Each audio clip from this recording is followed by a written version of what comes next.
প্রতিবাদী কলম পত্রিকার উদয়পুর মহকুমার সাংবাদিক অলোক সূত্রধরকে অজ্ঞাত পরিচয়ে কিছু দুষ্কৃতিকারীরা হুমকি ধমকি ও প্রাণনাশের হুমকি দেয়।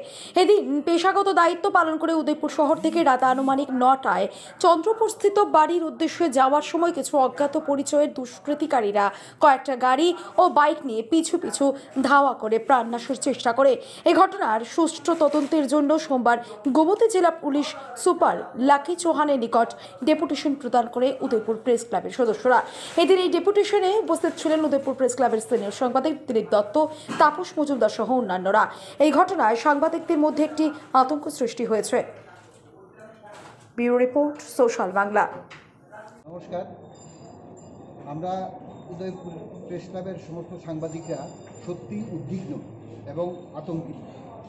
বর্তমানে রাজ্যের বিভিন্ন প্রান্ত থেকে শুরু করে আমাদের উদয়পুরও যেভাবে সংবাদ মাধ্যমের উপরে একের পর এক হামলা হতে চলেছে বা হচ্ছে, তার জন্য আমরা সত্যি উদ্বিগ্ন। এভাবে একটা গণতান্ত্রিক শাসন ব্যবস্থায় এরকম কাজ কোনোদিনই আমরা প্রশ্রয় দিতে পারি না বা আমরা এটা মেনে নিতে পারি না। গত পরশুদিন 7 তারিখে আমাদের প্রতিবাদী কলমের সাংবাদিক অলোক সূত্রধর সাংবাদিকতার কাজ সেরে রাত্রি প্রায় 9টা নাগাদ বাড়ি ফেরার পথে তাকে কতিপয় দুষ্কৃতী 4টা মারুতি গাড়ি এবং 3-4টা বাইক নিয়ে যেভাবে ধাওয়া করেছে, ফলো করেছে এবং যেভাবে বিশ্রীভাবে গালিগালাজ করেছে, এটা সত্যি দুঃখজনক। আমরা এই ঘটনার ধিক্কার জানাই। আমরা তার জন্য আরকেপুর থানায় গতকালকে একটা মামলা দায়ের করেছি, যাতে দোষীদের শনাক্ত করে শাস্তি দেওয়া হয়।